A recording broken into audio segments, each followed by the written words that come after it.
দর্শক, সাবেক প্রধান বিচারপতি এবিএম খায়রুল হককে রাজধানীর ধানমন্ডির বাসা থেকে সকালে গ্রেপ্তার করেছে ঢাকা মহানগর গোয়েন্দা পুলিশ। তার বিরুদ্ধে নারায়ণগঞ্জ এবং যাত্রাবাড়ী থানায় ৩টি মামলা রয়েছে, আর তাকে আদালতে তোলার জন্য আইনি প্রক্রিয়া চলছে। সেখানে আছেন আমাদের সহকর্মী নিবিড় সাহা। আমরা চলে যেতে চাই তার কাছে। নিবিড়, একটু জানাবেন সাবেক প্রধান বিচারপতি খায়রুল হককে কি এখন পর্যন্ত আদালতে আনা হয়েছে কিনা? যদি না আনা হয়ে থাকে তাহলে সেক্ষেত্রে কখন আনা হতে পারে, আর এই মুহূর্তে সবশেষ তথ্যগুলো কি আছে আপনার কাছে?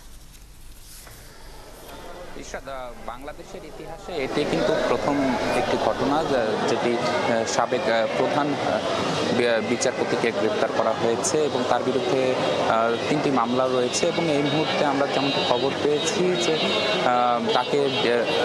তাকে ধানমন্ডির বাসা থেকে গ্রেপ্তারের পর যেহেতু ডিবি অফিসে রাখা হয়েছিল এবং কিছুক্ষণ আগে আমরা যেটি খবর পেয়েছি ঠিক মিনিট 5 আগে তাকে ডিবি অফিস থেকে বের করা হয়েছে এবং কড়া নিরাপত্তার মধ্যে দিয়ে তাকে চিফ মেট্রোপলিটন ম্যাজিস্ট্রেট কোর্ট বা সিএমএম কোর্টে নিয়ে আসা হচ্ছে বলে আমরা তথ্য পেয়েছি। এবং আজকে যে মামলায় তাকে গ্রেপ্তার দেখানো হয়েছে সেটি আমরা যেমনটি তথ্য পেয়েছি যে 2024 সালের 18 জুলাই যাত্রাবাড়িতে যুবদল কর্মী আব্দুল কাইয়ুম আহাদ হত্যা মামলায় তাকে গ্রেপ্তার দেখানো হয়েছে বলে পুলিশের মাধ্যমে আমরা তথ্য পেয়েছি। এবং তাকে আদালতে তোলার হবে কিছুক্ষণ পর, যে যখন ডিবি অফিস থেকে যে বহরটি বের হয়েছে সে বহর প্রথমে আদালতে পৌঁছাবে, আদালতের গারদখানায় তাকে কিছুক্ষণ রাখা হবে এবং সেখান থেকে সিএমএম কোর্টে তাকে তোলা হবে এবং তখন তার